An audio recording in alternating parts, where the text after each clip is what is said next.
Welcome everyone to today's webinar. I'm going to go ahead and start sharing my screen just to kind of get things kicked off. So we're sharing that. Can you guys see my screen? Okay, fantastic. Oops, that's not what I wanted to do. There we go. No, let's not end the webinar. That would be bad. So we're talking about year-end considerations today for your IRA account. And so this is for account holders for American IRA specifically, but anyone who has a retirement account, here are some things that you need to consider for the end of the year. So if you need any more information, just to kind of put it out there, our website is americanira.com. My name is Jasmine. I am the marketing manager for americanira.com, the head of the marketing department. We're joined with Kyle Moody. On my screen, you're over here. But it's Kyle Moody is our business development manager. So we are going to talk about what our clients need to know for the end of the year to wrap up their taxes, to wrap up their reporting, to anything that has deadlines for 2024, and then what you need to know going into 2025. So we get lots of questions. I actually answered 2 questions this morning over the phone where clients called in asking about FMVs, asking about end of the year stuff. So we're going to go over a whole bunch of that today in today's call. So our agenda for today, we're going to talk about, we're just going to have like a Q&A style conversation with me and Kyle Moody. We're going to discuss the topics of things that you need to know for the end of the year. We're going to do something really fun we've never done in a webinar before. So if you have kids who are school age or maybe kids who went through the pandemic at school, they would do Kahoots. So we're going to do our own version of a Kahoot style quiz where we will test your knowledge with a couple of questions about today's webinar. And then at the end, we'll answer your audience questions. So if you have a question or you think of a question while we're talking, at the bottom of the Zoom call, down at the bottom, you'll see a little tab that says a Q&A. So that Q&A tab, and actually, Kyle, if you click the Q&A tab, you should be able to see the questions. We'll see the questions first, but the audience will not see the questions until they're answered. But if you have a question or a comment or anything during the conversation that we're having today, go ahead and put it in that Q&A tab and we'll address it after the quickfire for you section. Ta-da-ta-da. And then a little tidbit you'll see on the screen, 42% of households in the United States have an IRA account. So I was surprised when I looked up this statistic, it's only 42%. What do you think about that, Kyle?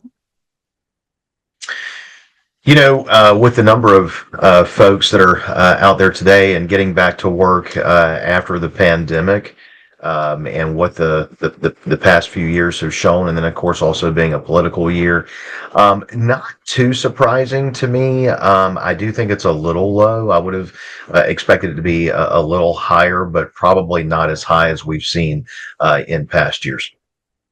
Yeah, I was a little bit surprised because I think that and I don't know exactly. I can't remember where I got this statistic. It might have just been a magazine. So, how true that is. But I thought that was a little low too. I would have expected a lot more houses would have said they had IRAs. But let's change that. We can fix that. It may also be something to where what was that number pre-pandemic? Because a lot of my calls that I had starting in late 2000 and especially going into Q1 of 2021, where folks that had IRAs or 401ks at that time, they don't have either one of them any longer. So it would be interesting to see maybe what because they had to tap into that or use it for other things, kids going to college, whatever the reason is, it would have been interesting to see maybe what those numbers were in 17 and 18 as opposed to what they are 6 years later. Yeah, true. Absolutely. Thanks, Stacey Kirk, for submitting your Q&A question. We will definitely get to it at the end of the presentation today. And if anyone else has a Q&A question, please put that in the Q&A tab and we'll address it in a little bit.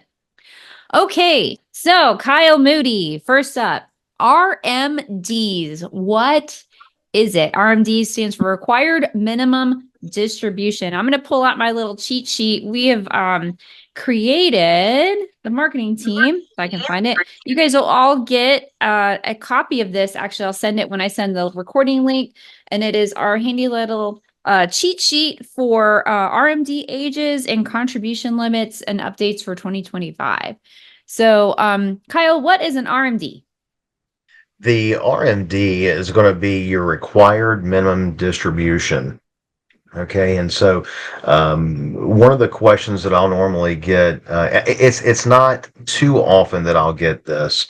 Um, Keep in mind that an IRA is an IRA, whether it's something that you may have at more of the public house of Morgan Stanley or Merrill Lynch, or if it's here at American IRA. And no matter where it is, a lot of the foundational parameters that you've operated under in the past are going to be parallel to what you'll see with your self-directed account. So whether it's going to be anything about when you can take your distributions for the first time, early withdrawal penalties, depending on your age, but especially when it comes to the RMDs, it's going to be the same at 73 right now, just like it would be at a more public house. So at 73, if you have a traditional IRA, the year that you turn 73, that is when you're going to be required to start taking distributions from your retirement account. Whereas if all you have is a Roth account, then you can pretty much check out of this portion of the conversation, because you will not be required to take distributions at all. The taxes had already been paid before the money ever went into that account. Yep, exactly. So this only applies to traditional IRAs. And the required minimum distribution is definitely based on your age. The IRS has recently changed. I think it was this summer, July 19th is when the new update came out for RMD ages. And if you're born in 1960 or later, which is me, I was born after 1960, my RMD age is 75. So like my mom, who falls in the 1951 to 1959 category, she's born in earlier than that, her RMD age is 73. So just a kind of a tidbit, and we'll make sure everybody gets this handout. I give it when I send the link to the recording of today's webinar. So that's what an RMD is, and you may have to file an RMD this year. You'll need to talk to your tax attorney or your CPA. That was another thing I forgot on the agenda, is we need to read our disclaimer that American IRA are not fiduciaries. We are not advisors. We are not attorneys, me or Kyle, and we're here for just your information and educational purposes to do a little bit more research, giving you the tools that you need to make your tax year successful and have your IRA be successful for you. But any decisions for taxes or anything that you hear on this call is not necessarily gospel. Please consult your own chosen professional, whether that's a CPA, a tax attorney, or what have you, before you enact on any taxable or business decisions. So I forgot to read that before we got started. Yeah, and I'll kind of bolster that a little bit as well. I had a presentation yesterday where I did receive some tax and legal questions, and neither one, even one of them I knew the answer to, but I just can't answer the question. I don't want folks to think that they're going to come with this time of year.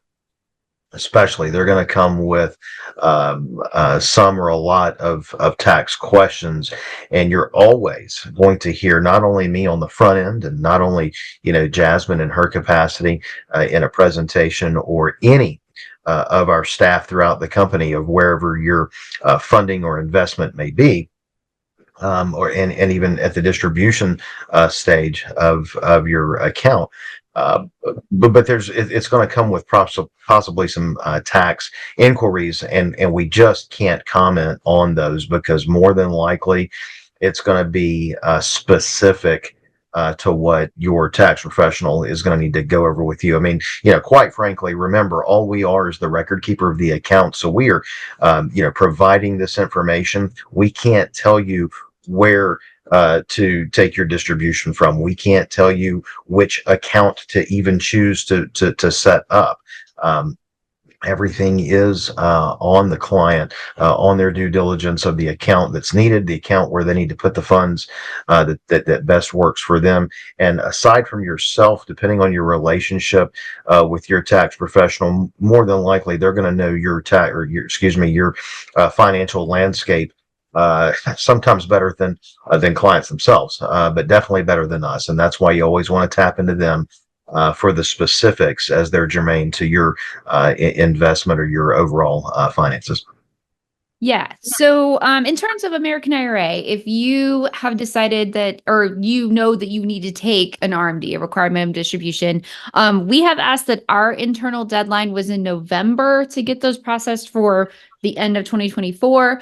If you just found out, oh my goodness, I have taken RMD, I forgot it's my birthday, or you have a weird, like, today's your birthday, happy birthday, and you turned 73 today, and you need to process an RMD request, you need to get that into American IRA just as soon as possible if you want it to be on this year's tax record, and if you need to make arrangements for that. If you need it for 2025, just as soon as possible, your birthday's coming up, you can get those in order. And I can show you at the end of the call if anyone has any questions about where to find those forms and how to go through that process for an RMD or any distribution, is on our website, and I can show you that in real time how to find those forms. So let's move on to, thank you for another question. We will address the Q&A questions at the end because I know that this is going to spark lots of questions. Next, topic that I think is super, super important, and I don't think everybody knows about this, and we get a lot of questions, especially client services gets a lot of questions about FMVs. So Kyle, do you know what an FMV is? I just found out about it this morning. No, oh, an FMV is going to be your fair market valuation of your asset or assets that you have sitting in your retirement account. Um, if inside your retirement account, we have somebody who just asked a question, for example, about their LLC. Well, from our perspective, the LLC is going to be the only asset that we're holding that we know of. We're not going to be privy to anything that you're doing in and out of that LLC. So you may have multiple assets sitting in that LLC. And so really when you're doing an FMV on an LLC, you really are just providing us an overall value of that in its entirety. So it is going to be you getting back to us on the documents provided to you at the end of the year. What you think, maybe not what you think, Yeah. but what you think based on how you're going to arrive at the values of the assets sitting in your account that are going to be given back to us while we report that for you. Yeah, and your FMV, so there's an internal form for American IRA that says, this is my asset, this is the value of it, this is, that sort of information, but it has to be accompanied with a valuation form from a qualified valuator. So it depends on your asset. I just had this conversation this morning with a client who had a question specifically about his FMV for the year. A couple of points. I don't know that everybody knows that every single American IRA customers, we were talking about American IRA clients, has to give American IRA, or whoever your custodian is, hopefully it's American IRA, has to turn in a fair market valuation every year to evaluate that asset, whether that asset's gone up, gone down, stayed the same, it doesn't matter. We have to have that every single year. So that is per asset. So if you're holding 3 or 4 real estate properties in your IRA, for example, each of those has to have an FMV and has to have the correct supporting documentation from a certified valuator. There's a whole list of it on the FMV form. We can go over where to find that on the website at the end too. Everything's on our website, americanira.com, and up at the top, there's a forms section. So we'll show you all of that at the end of the call as well. We'll just kind of go through a walk through the form section of the website. All right. Anything you want to add, Kyle, about FMVs? Anything that you get lots of questions about? I think one of the questions that I get is and you may have just said this. I'm sorry. I was That's okay. I was having to let some folks know I can't take a call right now, so I Oh, apologize.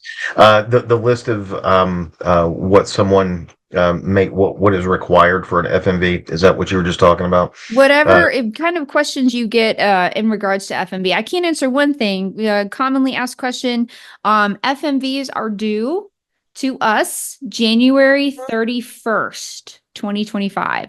That is the absolute latest deadline. If you get an FMV report to us later than January 31st, there's an extra special services fee because we have to go in and manually process that again. And it takes a lot of manpower to get those late comers in on time.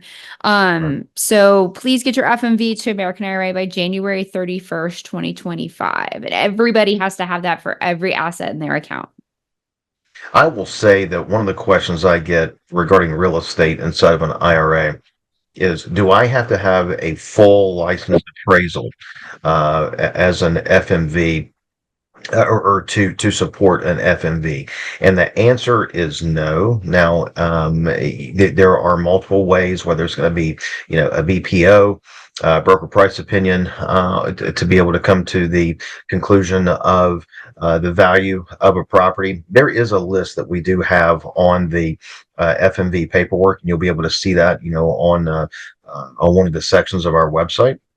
And I'm sure that might be something that Jasmine is going to send out as well. Just the different things that, depending on the asset class, whether it's an investment into a syndication, a partnership of some sort, whether it's going to be the real estate itself, a note that is being held in the IRA, whatever it is, we do have examples that can be shared with you of what you can use to value that property.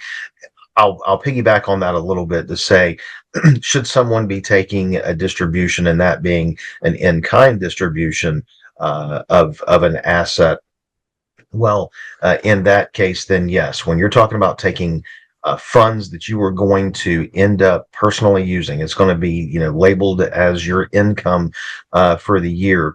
Again, whether it's going to be the cash that's coming from the asset, whether it's going to be an in-kind distribution of the asset itself. Now, that in itself is going to require a full accredited appraisal on the property. Yes. So I just navigated to, if you go to AmericanIRA.com, the very top of the homepage says forms. It's right by the social media icons right at the top. If you've used the client login, it's right beside that, the old client login. So there's client login and then forms, and the forms page on the fourth tab down, you'll see, manage your account. And then if you'll scroll to 2024 fair market valuation form, this is the form that you'll need to complete along with your supporting documents that you'll give to American IRA about your fair market valuation. And there's examples of supporting documents for the type of asset that you have, and examples of qualified valuators. So you have to pick what matches your asset. This is really where your professional comes in handy, because they can tell you, you have this kind of asset. This is the kind of person that can tell you how much that asset's actually worth. And then you'll have to report this to American IRA every year by January 31st. I just want to say that another time, January 31st. Not just because that's our deadline internally, but that also saves you extra fees if you wait and we have to rush it or redo your IRS documents, for example. That incurs special processing fees. So we want to save you some of those fees. But this is on our website. You can download this. You can take it to your CPA. You can print it out, fill it out, email it back in. You can fax this form back in with your supporting documents. So there's a whole bunch of different ways. You can even mail it, snail mail it if you want. You can drop it by our office. I love to see clients coming into the Asheville office. So you can drop it in person if you're in Asheville, but any other way that you can get us this fair market valuation form by January 31st. And one thing I'll say, we try to do a good job of making sure that there's instructions on these forms. Please, please read them, because being just a record keeper, we are not in the advisement or giving suggestions or opinions. That's also things we can't do. And so even answering the simplest question of what to put, or someone may say, oh, just put this in the form. We can't put anything in a form for you. We can tell you what a form is and maybe why it is being submitted or why we need it back. But we can't put the information in for you. So if you find that you submitted something and it got sent back to you with a space to do something electronically, and we needed that filled out, it's the spaces are there for a reason, and that's not really an us thing. I mean, you're looking at an IRS thing. We want to make sure that we're providing you with everything that is going to be needed after it leaves our office, but we just cannot be the ones that tell you even what to put in there, or even doing it for you. Yeah. So this was at AmericanIRA.com at the top in the forms. Let me stop share so I can go back out again. Okay, yeah, we're stop sharing. Perfect. So this was I'll just show that really quick since we're talking about it right now. And share. And I will say that, folks, this is why I appreciate Jasmine so much. Anytime you see a presentation that I'm doing, it may be my words, and it may be me coming up. I do a lot of my talks when I arrive at places, because I'm always thinking about how it's going to impact the group in front of me. So every talk is different. Every audience is different. But what's on the screen behind me, or the fact that you see her bouncing stuff all over the screens right now, and showing you where to go, I can honestly say, be glad that it's her and not me. I couldn't do what I do and really be who I am with the company right now if it wasn't for Jasmine, and making sure that we all have the information that we need there. She plays an integral part, and so going into the year here and starting 2025, I just want you to know how important she is to our company, and we appreciate her so much. You may not always talk to her on the phone, but trust me, she has her hands in a lot of places where you have read the information, and she gets us prepped for any of the conversations that we have with you. So thanks, Jasmine. Thank you. Thanks, Kyle. That's so sweet. This is AmericanIRA.com webpage. At the top, it says forms. We're going to navigate to that together. And this has literally everything that you're going to need to submit to American IRA, along with the instructions. So to find your FMV form, you'll go to this left-hand side. If you're on a phone, you might have to turn your phone sideways. This is, I will admit, not the most mobile friendly part of the website, this particular page, but I'm working on that. That's coming up. So over here on the left, you'll say manage your account, and then you'll scroll down and find the 2024 fair market valuation form. And then it's a PDF that you can download, or print it out, fill it out, put it in your PDF filler and fill it out that way. Either way, you have access to that form. So that's how you find it. Okay. One thing I wanted to jump in there too as well. You'll see that some of those things she had below that 2023 FMV. You will find that if you had any paperwork for us this year, we probably didn't change it after April the 15th, but we may be in 2024, and you notice that something may have denoted 2023. Same as when we turn the page on the calendar in the next 27 days, I think, into 2025. I don't want you thinking that we are behind the times, so to speak, and then something's going to say 2024, because, as you'll either learn here, or that you've just known over the years, folks are able to make contributions and of course, this thing is not due until January the 31st, but it's based on something that was from 2024. So you may see some paperwork from us that is always going to be a 23 24, and then a 24 25, and that's why, because there is some overlap of years. It's not always just calendar based. There are some things that people are going to be doing and getting numbers in, and they needed to remember something from 2024. So that's why in this financial world, you're going to see those 2 years always referenced side by side. Yep. Good point. Okay. Thank you all for your Q&A questions. We will address those at the end because I know there's going to be so many more. And as a matter of fact, I've sent it out several times, and I'm going to send it back out again today. An email that is titled End of the Year Considerations. It has all the information about how to submit an FMV, how to do a distribution, which we'll talk about general distributions next. And all the other sort of transactions, everything we're covering today's webinar has been already sent out and will be sent out again as an email from American IRA. So you'll have all the links to everything and have all of the instructions so you'll know exactly what to do. But let's talk about just regular distributions. So not required minimum distributions. What does the word distribution mean, Kyle?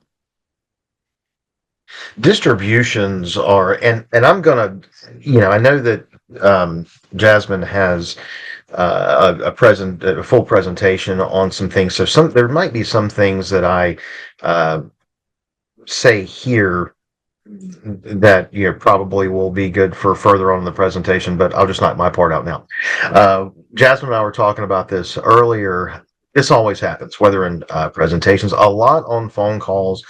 And this is not just folks that are new to either self-directed investing, or they may have a long history of investing more in the public investing world. But distribution, the short answer on this is any time that you're going to be taking funds from a retirement account, funds or asset, but right now we'll just talk about the cash.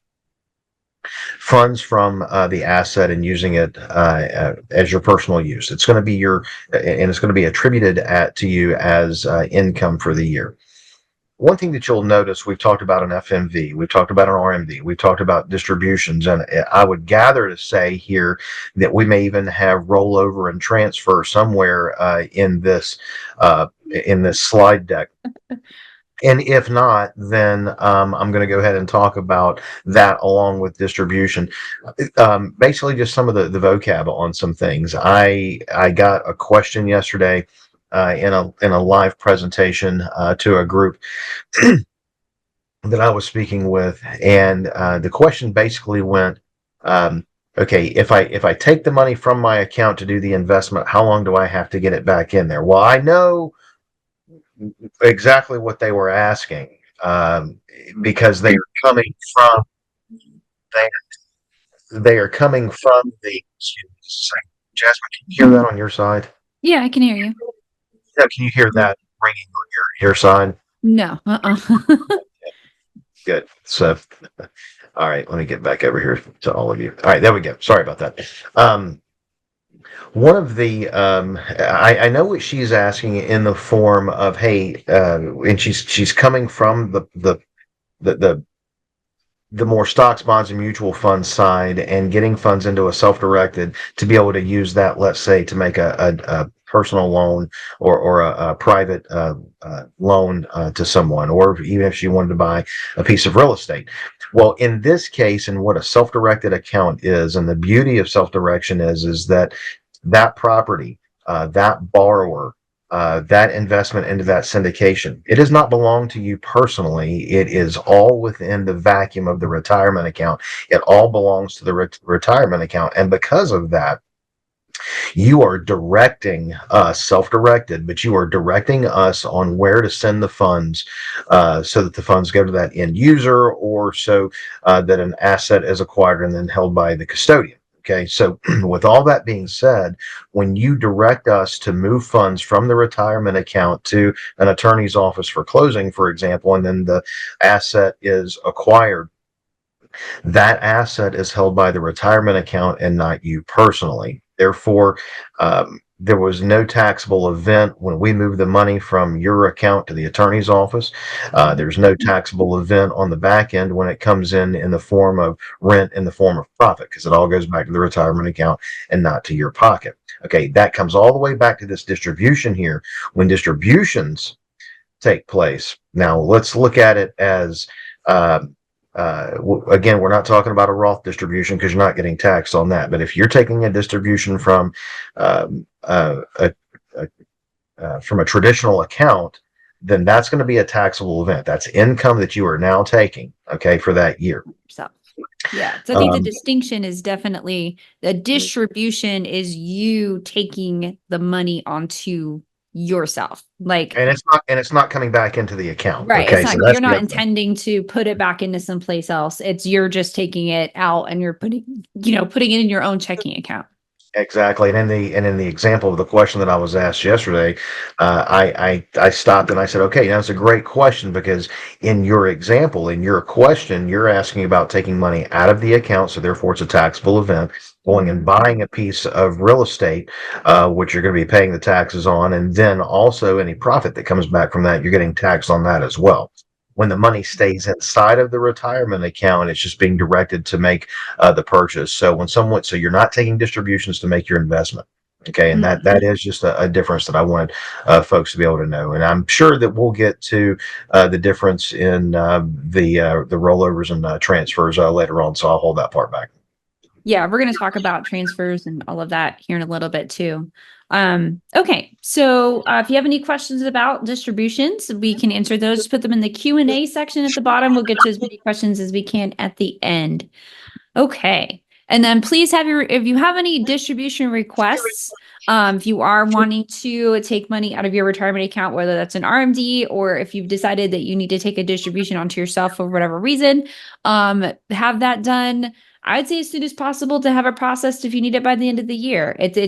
We've got to have time to do that. And today's December 4th. So, get those in as soon as possible. We are, of course, closed Christmas Eve, Christmas Day, half a day New Year's Eve, or closed New Year's Day. So if you need it by the end of the year or you need something for, tax purposes, we need to get that in ASAP. So there you go. All right. Next, we're going to talk about a kind of similar thing, a Roth conversion. And I know you get a lot of questions about this. I've seen people with a lot of questions about, we write a lot of blogs on the American IRA website about Roth conversions. What is your most common question people ask you, Kyle, when they first come to American IRA with the Roth conversion issue? Well, one of the questions it's maybe not just one that I always get. It might be entire scenarios. Um, I will get, hey, do I need to? I want to do a Roth conversion. I'm coming from a 401k. It's all traditional funds. Can I move it directly into a Roth? No. In that case, it's kind of a step by step process. So that's where you're going to want to have traditional accounts set up and a Roth set up so that the traditional funds can go to the traditional funds, and then the conversion is made from there. Second of all, we can do the conversions in-house for you. People will wonder if they need to set up multiple accounts elsewhere to do the conversions and then bring in just the one account. Rest assured that if you've already got a traditional with us and you're looking to do a Roth conversion, if it's an account out there, we have the self-directed version of it. So you would set up your self-directed Roth and then do the conversion from there.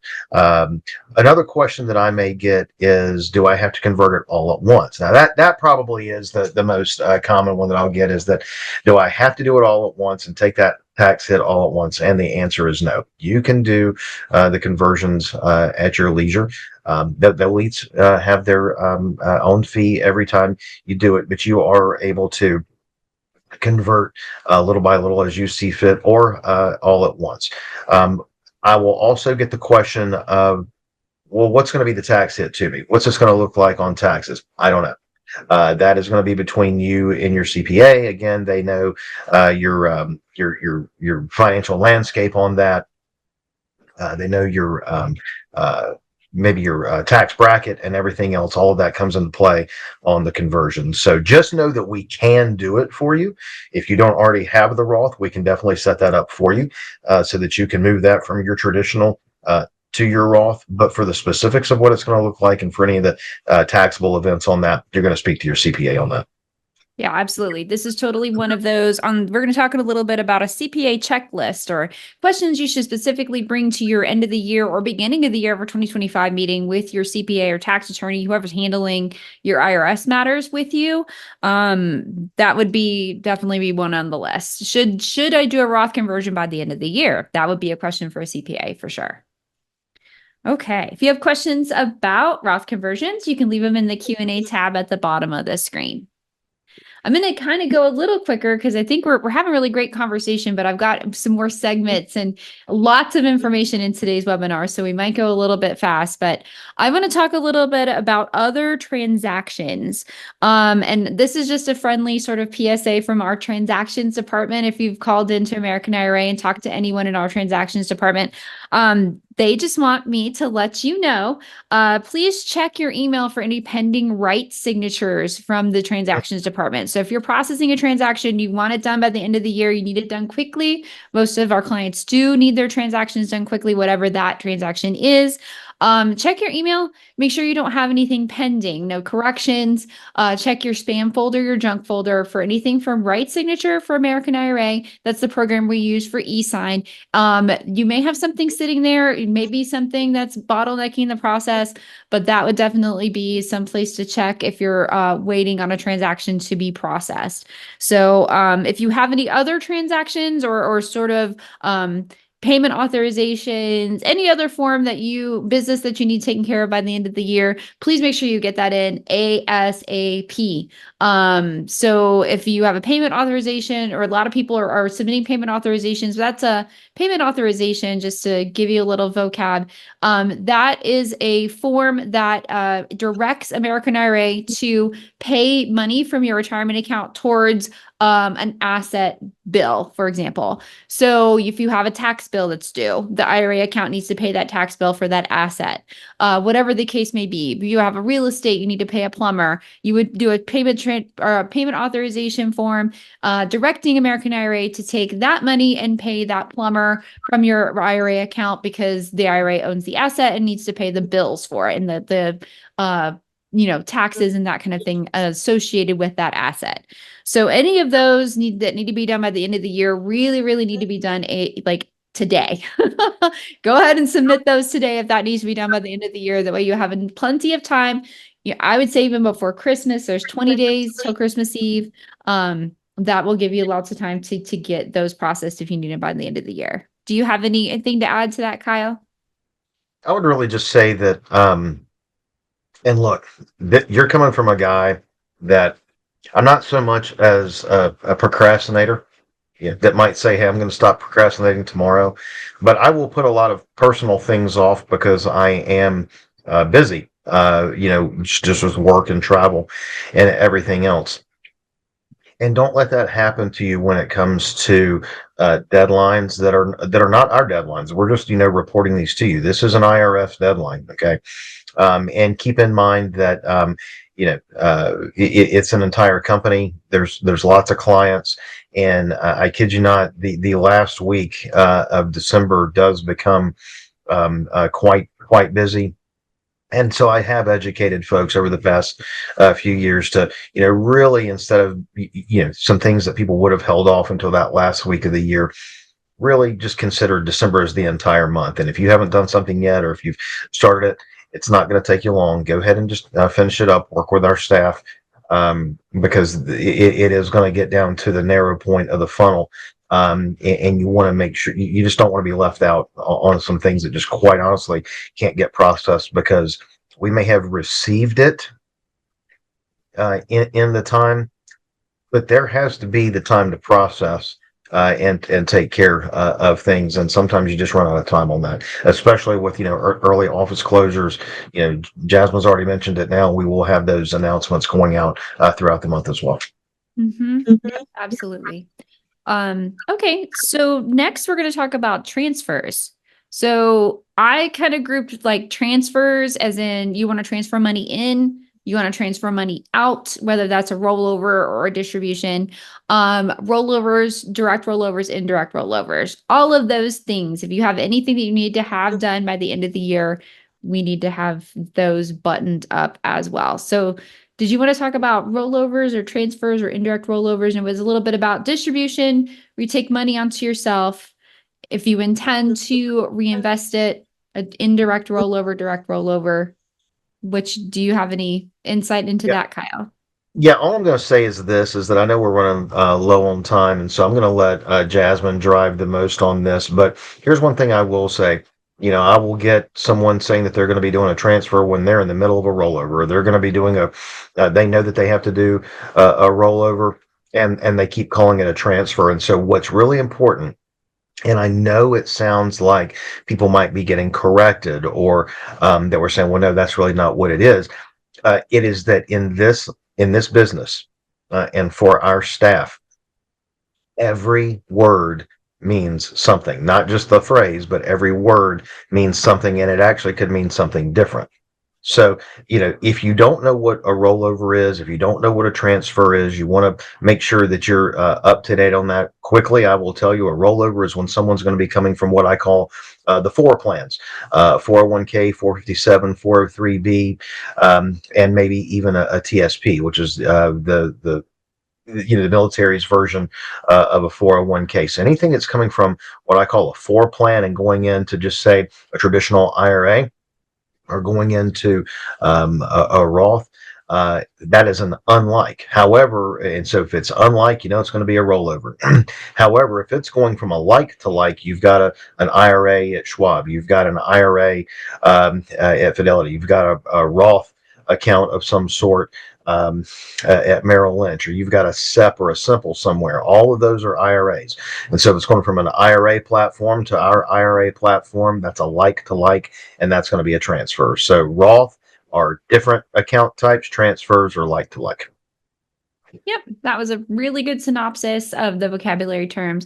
And also, a lot of what the bottleneck I understand to be, especially when you're doing transactions, you're doing transfers, you're moving on this money, is that clients will inadvertently maybe complete the wrong form of direction. So direction form. So if you think of the forms, the American IRA website as permission slips, right? You need to tell American IRA what to do and how to do it, because this is all self-directed. So all of your transactions, all of the money you're trying to process, you have to fill out a direction form. You have to tell us what to do with it. You have to tell us how to handle it. And inadvertently, clients will sometimes fill out a transfer form when they really mean to fill out a rollover form, for example.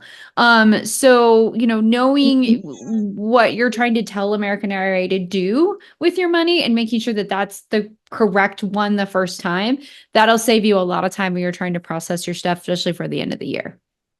And one thing I will jump in and say really quickly, there are folks, and I actually ask for a show of hands of this when I do uh, in-person talk, so I can see it. And it is actually not to put somebody on the spot, but you will be surprised at the number of folks that they'll know that they have a 401k, but they really don't know if how the funds are broken out.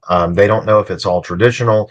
They don't know if it's all post-tax or Roth funds in there, or if it's a split of both. And so what I tell folks is that maybe before you call our office, because that's going to be one of the questions I'm going to ask you on the phone, and we're going to need your statement anyway as proof of funds when it comes to doing the rollover or the transfer. So know if you have a 401k, or if that 401k has already been placed into what people will call a rollover IRA. Well, that's just going to be an IRA. I mean, it's really what that breaks down to. Know if it is a 401k, if what funds are in there. Are they all traditional? Are they all Roth, or is there a mixture of both? Or know if you've got just IRAs that you're going to be transferring. That really, if you were on a time crunch that that an advisor has told you to get an account open and get things moving, anything that you can front load on your end before we ever even have the phone call, and then let me answer your questions about what you have laying in front of you, can really make all the difference in the world. It can be a real time saver to you. Yeah, yeah. We want to make this process easier, not more stressful. Okay, next we're going to talk a little bit about contributions. I don't think I want to sit here very long, because contribution is a contribution. That's a personal contribution you're making to your retirement account. There are limits by year. I think the next slide. Oh, no. That's the slide I was looking for. So this document I'll pass out when I send the link to the today's recording. So this shows your RMD age and then contribution limits, which have changed a little bit And they change every year, right, Kyle? The IRS changes contribution limits all the time. And we mean contributions as in like how much I can contribute or put into my retirement account based on age, based on income level. And that sort of changes every year. Can we talk about what's different for 2025? Well, actually, right when you said that, then as we're going into 2025, IRAs are staying the same Oh, for the next year. So generally, where we have seen it increase, little by little over the past few years, 2025 is staying the same. The change that you're going to see really now is going to be for solo 401ks. For example, anyone 49 and under, the employee contribution side of things is increased up, $500 to 23.5 up from the 23.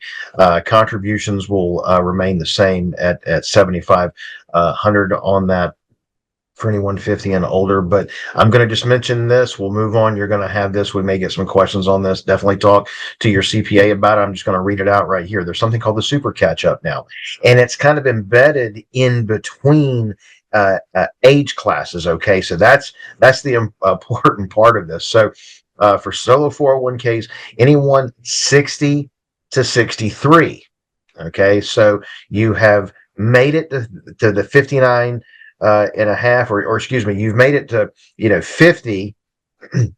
But once you get to 59, and then you turn to 60, things are a little different. Okay, so individuals in the 60 to 63 age bracket can contribute an additional $11,250 as a super catch-up contribution. A lot of this we're going to have to talk about off camera and follow-up phone calls, to which we will gladly take that. And if you're a new client, you can speak with me. If you're an existing client, we're going to get you into client services. And then 64 and on, it will go back to the 7,500, and anyone from 50 to 59 and 364 days. It's gonna be the 7,500. So we just really thought that was really kind of cool, that niche that they had in there. yeah, the super catch up is really helpful, I'm sure, for that age bracket. And all of this information is not just here. We've compiled it in one place for ease of use, but this is from the IRS website. This is just the IRS regulation straight up. So that's not our opinion. It's right from the IRS. So, okay, we're going to go quickly because there's many a plethora of things to talk about. One more deadline that's coming up. If you've ever heard of the FinCEN BOI report, this is from the CTA, which is I forgot what CTA stands for. But anyway, FinCEN says if you have an LLC, or if your IRA account has to have an EIN number. So it depends on the kind of assets you're doing, the kind of investments you're making. Your IRA account may have to have an EIN number. Or if you have an LLC, this is not just IRA LLCs, any LLCs, American IRA LLC, right?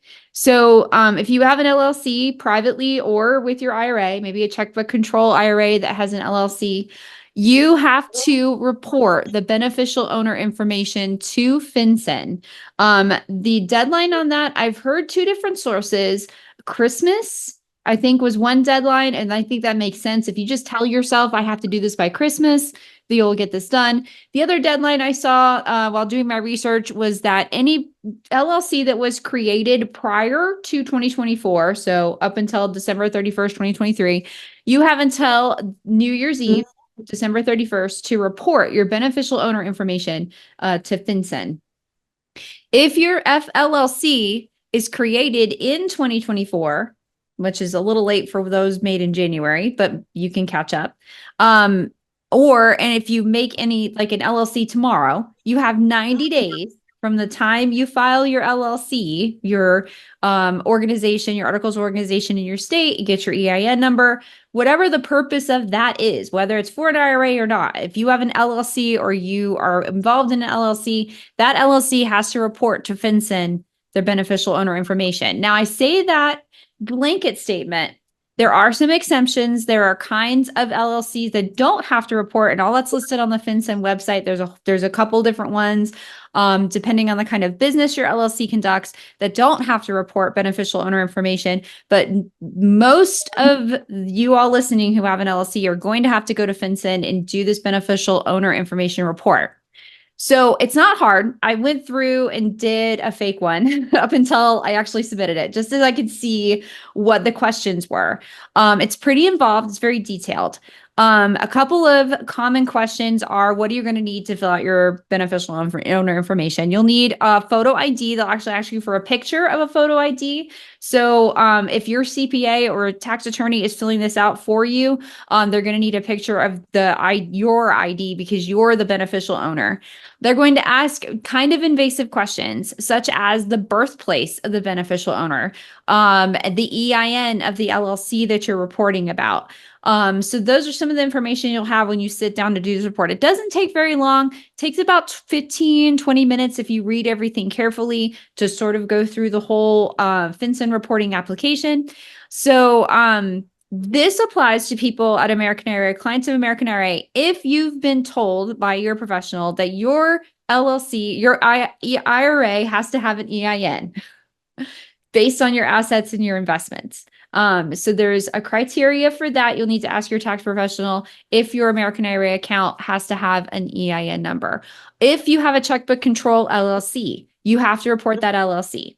Question number 2 that's most often asked, who is the beneficial owner of my checkbook control LLC, for example? If your IRA is participating in the LLC, how do you tell FinCEN who the beneficial owner is? Think of it this way. You are the person, right? If you have a checkbook control LLC, you're the person making the decisions. Ultimately, yes, one day you'll be able to take distributions and live off of that IRA money. You are, if you think of your vesting name, New Vision Trust Company, FBO, Jasmine, IRA, that's my name of my IRA account. I'm the beneficial owner. So I would have to report as me. So if I have a checkbook control LLC, for example, if it's Jasmine LLC, I have to report to FinCEN that I am the beneficial owner of Jasmine LLC. Even though my IRA is the member, I ultimately am the person making the decisions. I'm the manager of that LLC. Kyle, do you get a lot of questions, especially this past year, about CTA or the FinCEN reporting? No, actually, that is going to come up pretty much after folks have already got their LLC created, and they're probably talking to the operations staff. I will say that one of the things that, just in reading through the Corporate Transparency Act, is, or at least on what has stemmed from this, one of the questions that jumped out is, "Holy cow! Is this something I got to do every single year?" And if I'm not mistaken, this is a one time. Because I believe it is something that came up. So it is going to be just a one-time thing to, just kind of set it and forget it type of thing, unless there are changes that I would say if somebody else is named different, then of course you're going to have to do some admin changes on that. But folks are always you're going to be encouraged to go to FinCEN and look at that research themselves. Your CPA should be up to date on this and be able to help you with that as well. Yeah, absolutely. It is a one-time thing unless there's a change. So if you were to change management of your LLC, change ownership of the LLC, that kind of thing, if it changes hands, then you have to report that. But yeah, it is a set it and forget it. It's a one-time reporting deal. So, all right. Well, if you have any questions about that, you could email us. If you email me, I'll forward it to the right person, marketing@americanira.com, if you have any more questions about that. Okay, here's a quick checklist. You're probably going to want to take a screenshot of this, or I'll also have a link. You can download the slide deck. Take these questions to your CPA, tax attorney, whoever your professional is that's helping you with your tax issues. First off, ask them about your contributions. Should I adjust my contribution for 2025? That'd be question number 1. If your income has changed, you might fall into a different income level, and that'll affect what your contributions can be for 2025. If you didn't meet your contributions for 2024, maybe you need to think about a strategy to meet those contributions for 2025 so you can get the most out of your retirement account. All of those things, all about contributions.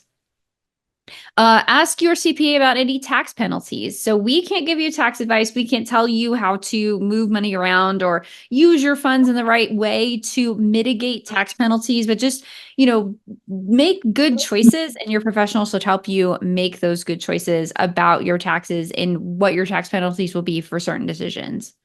Lastly, maybe not lastly, one of the other things you should ask about is estate planning. Do you need to think about your beneficiaries? Do you need to think about what your estate planning looks like? Maybe you had a really great 2024 and you need to think about, including that profit into your new estate planning for going into 2025. Going along with that, can you do any qualified charitable distributions? Some IRA account holders who choose to maybe not leave their monies to their estate or whatever the case may be, they can maybe explore qualified charitable distributions as an option. You need to ask your tax attorney or CPA if that applies to you. Kyle, what else would you ask your CPA?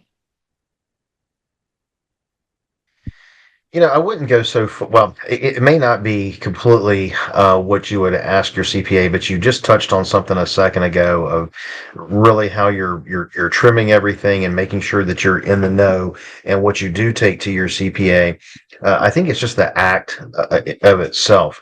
If you are unsure, knowing that we're going to be limited on what we can say or do for you, you're always encouraged to make sure that you have those professionals lined up. And based on what you said a second ago, just know that we just had a question about something, an LLC maybe outside of a retirement account. I can't really comment on anything outside of the retirement account because that's out of our lane. But even on the inside of it, I will tell you these are retirement dollars that you're making, that you're having your retirement account make purchases of, and so on and so forth. And though you can get really creative with some of your investments, you want to really keep everything as streamlined and as clean as possible. Um, you know, Maybe more of the other risks are going to be with funds outside of the retirement account. But, when it is coming to things that you want to get to your CPA or attorneys and so on and so forth, you just want to make sure that everything is staying as clean as possible. And again, that you are just kind of keeping in check with those deadlines. Yeah, absolutely. Deadlines are a big thing. That's really the whole purpose of this webinar, is that deadlines are approaching and you got to get this stuff filed by the end of the year. So there you go. That's a quick list to take to your professional. I will say that question you're alluding to, Kyle's Mark Mitchell asked, if he owns an LLC, any LLC has to report to FinCEN. There are some exceptions for types of LLCs. So even if it's not, like you said, we can't say your IRA, but I did a lot of research when I was trying to prepare this webinar. Yes, you have to report, even if it's just like, I have a candle business, right? For pretend. And of Jasmine Candles LLC, I have to go on the FinCEN website and report it. There are types of LLCs that are exempt from reporting, and those are listed on the FinCEN website. So if your LLC falls under any of those categories, you may not have to file beneficial owner information. But for the most part, every LLC is going to have to file beneficial owner information inside, outside IRA, whether it's yours or not. If you are a member or a manager, if you benefit from an LLC, you have to report that to FinCEN. Asking a professional for sure. That's definitely the number one answer. Okay, so we're gonna move on to ta-da-da! I'm so excited to try this. I know we've reached an hour, so I know we might have some people drop off because this is it's been a while, but I am introducing a new segment to the webinars. And just as a shameless plug, we are also launching a podcast. The first episode will come out on the 16th, and then we'll have full episodes in January. So part of the podcast is doing cool little segments like this. So Kyle, get out your phone. You got your phone? Everybody get out your phones. Get your phone ready. Okay, you're going to need your phone to participate in this section of today's webinar. Let me just stop sharing because I got to switch screens really quick. And we are going to play a game. We're going to test your knowledge about end of the year FMVs and blah, blah, blahs and all those other wonderful acronyms. So let me share that back. Get your QR code reader out and scan that QR code that's on the screen. I hope that's sharing. Is that sharing? I don't see anything yet. Okay, hold on. There, now it's sharing. So scan that QR code on the screen and type your name, we're going to have a 5-question quiz and see how much you've been paying attention or how much you already know about end of the year considerations for IRA account holders. All right, so we'll let everybody join. So you should be able to scan that. You should type your name in. Did you type your name in, Kyle? I did. All right, fantastic. Okay, so we'll give you guys 5 seconds. Grab your phone, scan that QR code, type your name in, and we'll have a cute, short little quiz that'll be kind of fun. All right, we'll give you guys 5, 4, 3, 2, 1. Whoopoo! Okay, I can't win. This is all for you. So. Look at your phone and answer this question. What does FMV stand for? You get 24 seconds to answer. Click the one that you think answers the question: fair market valuation, free market value, or future making venture. What does FMV stand for? So the faster you answer and the faster you submit, the more points you get too. Just saying. 3, 2, 1. Time's up. How many answers do we have? Oh, it doesn't even tell me how many people. Oh, but the answer is fair market valuation. I don't know if I'm doing it right. Okay. I'll tell you, there were 9 people that answered fair market valuation. There was one person that answered free market value, and nobody answered future making venture. I need my glasses. Yeah. Congratulations. It should have people's names, so maybe I have to reset it. Okay. Oh, there it is. Now we can see. Congratulations, LP. You have 96 points. Mark M, 95. Rolane, 94. Let's see, Kyle, what did you get? How many points did you get? Oh, 61 points. Womp womp. Oh, well, yeah. See, I'm telling you, I'm a man of the people. I'm giving to everyone else on this one. Good job, everyone. Thanks for participating. Next, we have only 5 questions. So here's the next question. Look at your phone to answer this one. Okay. Who has to file an FMV? So who has to submit an FMV? No one. It's optional. Every IRA holder every year for each asset. Only if you feel like it or if your CPA says to. Which one is the right answer? You've got 10 seconds to do the right one. Only if your CPA says to. Everything should only be done by CPAs. The world is run by CPAs. Time's up. Oh, yay, this one showed. Everybody got it right. Every IRA holder every year for each asset have to submit an FMV. So let's see what the results are. LP is still in the lead. Oh, no. Rolling. You got it. Good job. LP's in second. Anthony's in third. Mark M is in fourth, and Lori is in fifth. Kyle, where are you at? I am. You know what? I'm keeping the group down here at the bottom. We're gonna rise up. So. All right. Next question. Look at your phone to answer this one. What does RMD stand for? RMD. What does that stand for? Ready, my dear? Required minimum distribution or real master distribution? What do you think RMD stands for? The faster you answer, the more points you get. 10 seconds. 5, 4, 3, 2, 1. The answer is required minimum distribution. Everybody got it. Congratulations. Yay. Good job, everyone. You are paying attention to today's webinar. All right. Oh, LP took the lead again. Look at this one. It's going to start coming to blows here. This is getting good. All right. Next question. We only have 2 more questions left. Look at your phone to answer this one. What is a contribution? Remember me going like this during the webinar. Contribution. What does that mean? Money from my IRA to me. Money I put into the IRA myself. Or money sent to a charity from an IRA. What does the word contribution mean? This one's not as easy. Unless you're paying attention. Contribution. 5 seconds. 2, 1. Time's up. A contribution is Money I put into the IRA myself. Yes, congratulations. You guys got it. Everybody, one person of each answered one of the each answers. Did you answer one of the wrong answers, Kyle? I hope not. Okay. All right, grand results. We have one question left. LP dropped to third place. Mark M is second. Rolane is first. Rebecca coming up on the leaderboard, fourth place. Congratulations. Last question, everybody. Get your trigger finger ready to answer this one. Okay. Question number 5. Answer as fast as you can.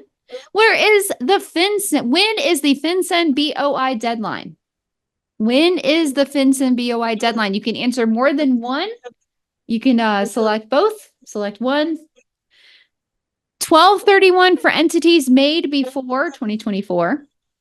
90 days from formation if made in the year 2024 or beyond. So what is the right answer? When is the FinCEN BOI deadline? 1 and time's up. Both answers are correct, actually, because if you made your entity before this year, like I made Jasmine's candles in 2023, my deadline is December 31st. If you made Jasmine's Candles LLC in the year 2024, you have 90 days to report your beneficial owner information to FinCEN. So that goes after 2024. Let's find out who won the first ever quick fire for you. Woo! Rebecca. Wow, look at that. Rebecca came came up around on the second page. Good job, Rebecca. You know your end of the year webinar stuff, your end of the year considerations for your American IRA. That's cool. Yeah. Congratulations. I don't really have anything but a pat on the back, but this is kind of a test. So thanks to everyone for being my guinea pig. I thought that was a lot of fun and kind of test your knowledge about what you know about end of the year stuff. So very cool. Thanks, guys. All right. You know, so this is and thanks for hanging with us, folks. I mean, this is yeah. just a testament of what we're, how we're taking things to the next level. And whoever said that, talking about self-directed IRAs couldn't be fun. And here we go. Jasmine's coming up with everything to keep us all interested in it. So thanks so much. That was really cool. It I is appreciate that. fun. All right, we're going to move to the question and answer time now. So, Kyle, if we want to pick a couple of questions in the Q&A tab, and if you think of anything else that you didn't get a chance to ask, maybe something we didn't cover, you can go in the Q&A tab at the bottom of the screen and ask us your questions. I'm going to go up to Stacy. I have a real estate syndication, and I would like to know what documentation or forms I need to complete and submit to American IRA. Those are all going to be on the forms tab of the American IRA website. So if you're trying to do a real estate investment, there's a real estate investment form that you'll fill out that actually have all in the instructions, that very first page. I know it's wordy, but that'll tell you exactly what you need to submit to the transactions department for your particular investment. And you can find the real estate investment forms on the forms page. And Rebecca won, so I'm going to answer her question. Woo! Okay, there you go. There you go. You get your question answered, Rebecca. Can I contribute to an IRA? Where'd it go? Can I contribute to an IRA if it was originally a rollover IRA? I haven't made contributions to that account since my first job years ago, so I wasn't sure if I could contribute now that it's a self-directed IRA. Okay. And one of the things you heard me say at the beginning, and you'll always hear me say on a call or any kind of presentation, is that an IRA is an IRA, regardless of where it is. So all the foundational parameters of an IRA are going to remain the same just because they're self-directed. The only difference with it, the main difference with it being self-directed is that in more of the public houses, they're of course not going to custody a non-traditional asset like a piece of real estate or a loan or something, and then that's what we're going to custody. Okay, so with that being said, and an IRA is an IRA. If it was a 401k that got put into a rollover IRA, and then you transferred that rollover IRA to your new traditional IRA with us, as long as, now here's the caveat that you didn't ask about, as long as you still have earned taxable income. Okay, that's the big thing for all of it.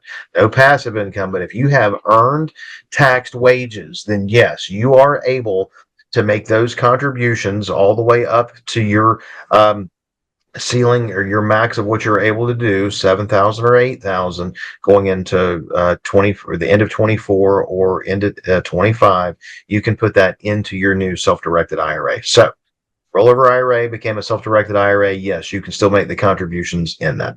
If you already made the contributions while it was in your rollover status at another company, then you cannot make contributions again in the same year just because you opened it up as a self-directed IRA. It's all the same funds. Okay. So you've already made that contribution. So make sure you don't over contribute on that.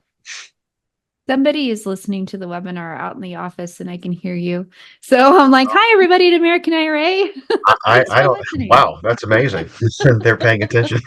I have a question at the end of the Q&A. The anonymous attendee asked, I missed the beginning of the webinar. I noticed the session is being recorded. Can you send me the recording? Absolutely, yes. I will send the recording. I'll also send supplemental some materials that we talked about during today's recording, like this little one sheet with your updated 2025 information on it. I'll give you guys a copy of that. And if we wanted to, let me share. I find it. This is Can the I ask? slide deck so that you can download this if you'd like to. There you go. QR code to download the slide deck just so you can have that CPA checklist. All the information we talked about today, you can download the slides right there. I don't think you'll have to log in. It's a Canva link if you guys are familiar with Canva. So that QR code should give you the slide deck that we talked about today as well, even if you're watching this recorded. So if you're watching this in the future, I wish you would give me the lottery numbers, but that'll also give you the slide deck for today's presentation. I want to answer one more question if I can, if we've got just one more minute for it Yeah. there. I can't see it on here, but it was a question that was asked about capital gains on a property sold within a self-directed IRA. What's really cool. Now remember, the property does not belong to you personally. It belongs to the IRA. And because of that, everything was always done inside the vacuum of the IRA. Okay. So if you buy the property with the IRA and you sell it inside the IRA, there's no capital gains on that. Okay. Because it was a retirement account that did the purchase and sell. Okay. And so that's why we say that no matter what profits come in from a purchase, a loan, an investment into a syndication, whatever the case may be, when those profits come back in, there's no taxation. It's deferred on a traditional, it's tax free on a Roth. Okay. You're only going to notice the taxation on a traditional IRA when you take the funds out in the form of a distribution. So you bought a house, you sold a house, you made a mountain of profit on it. Okay. But if you only took a portion, a very small portion of the funds from the traditional out in the form of a distribution, you're not being taxed at that time on all of that profit. You're only being taxed on what you took out that year in the form of, at that point, personal income. Hope that helps.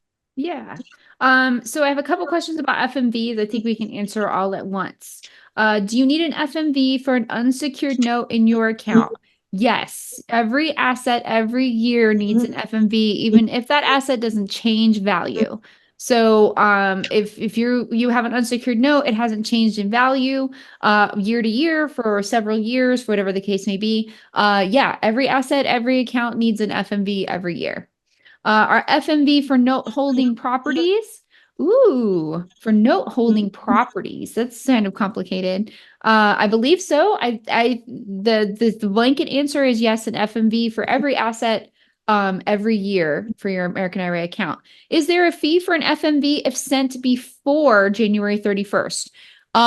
No. The fee is only assessed if it's late. So if you have a late fee, it's called a special services fee. You'll see that on our fee schedule because it requires us to basically to rush your IRS reporting. If you get us your FMV after January 31st, that's when your special services fee kicks in.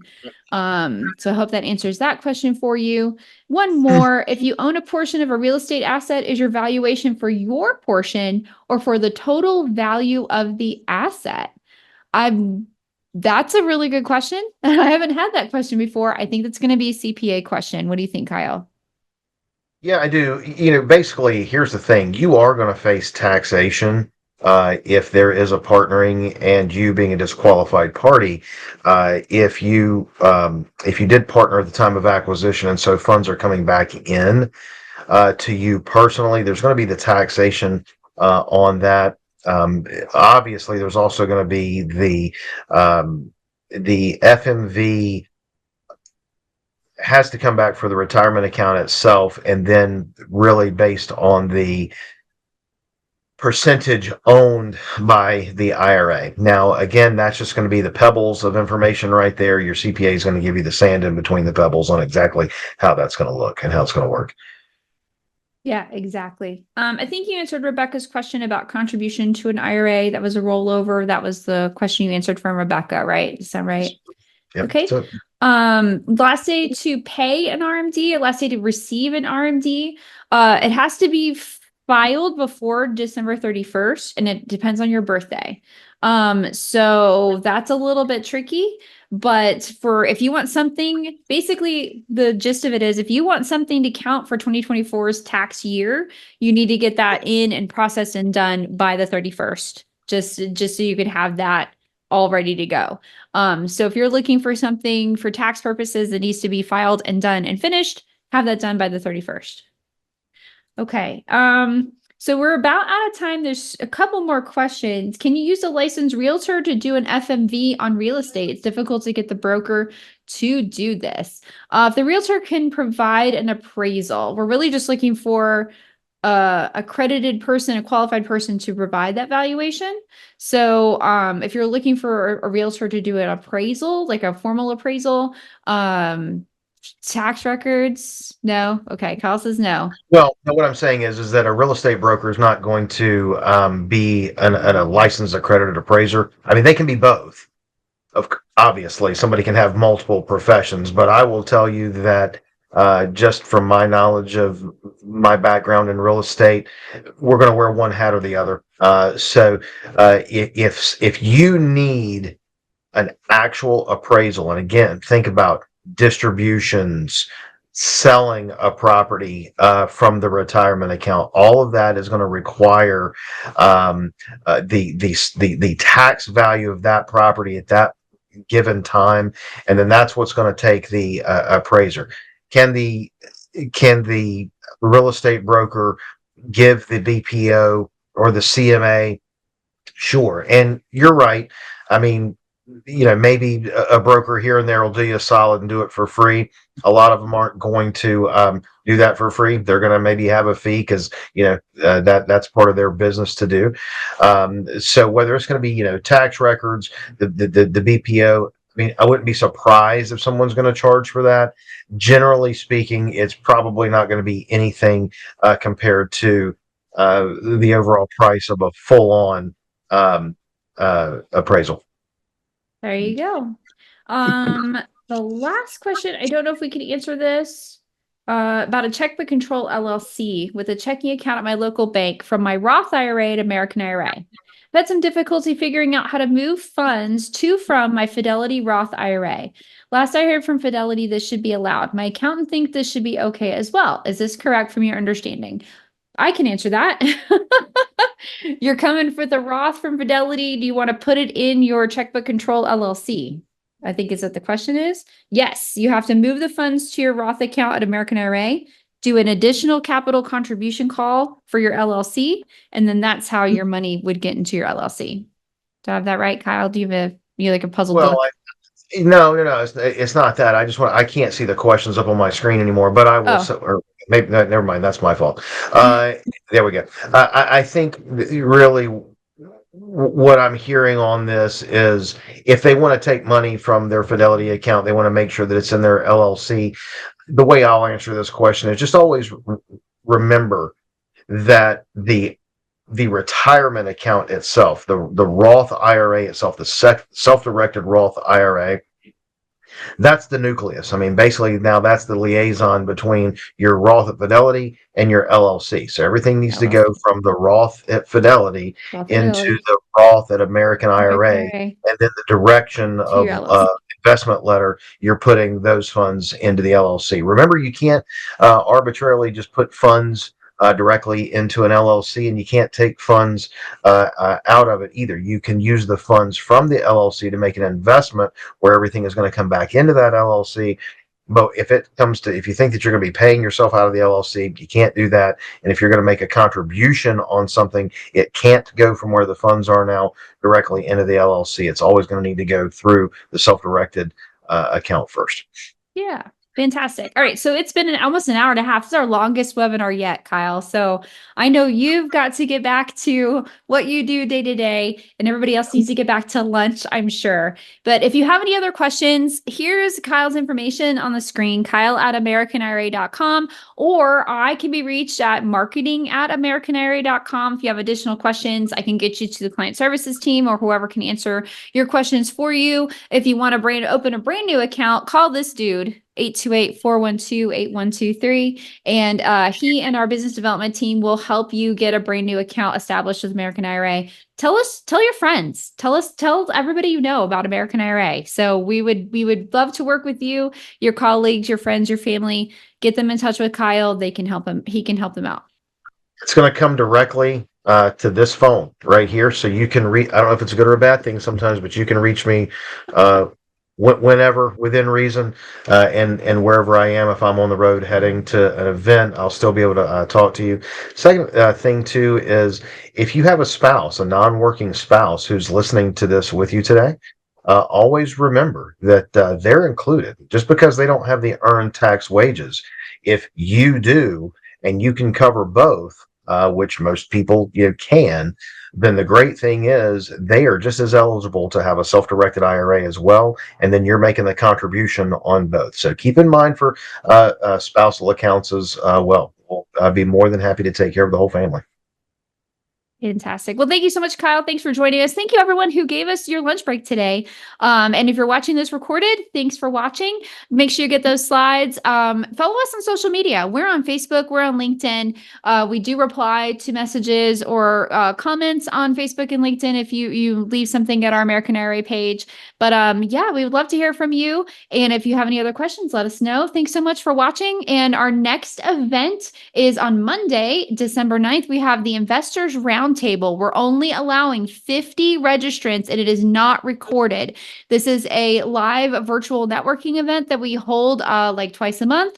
So the next one is Monday, December 9th. I'm already in January. Monday, December 9th is the next Investors Roundtable. So join us for that and keep an eye on your email. We're also going to send out this recording and a lot of resources so that you will be totally informed, ready and to go into 2025. So thank you so much, Kyle. Have a great day.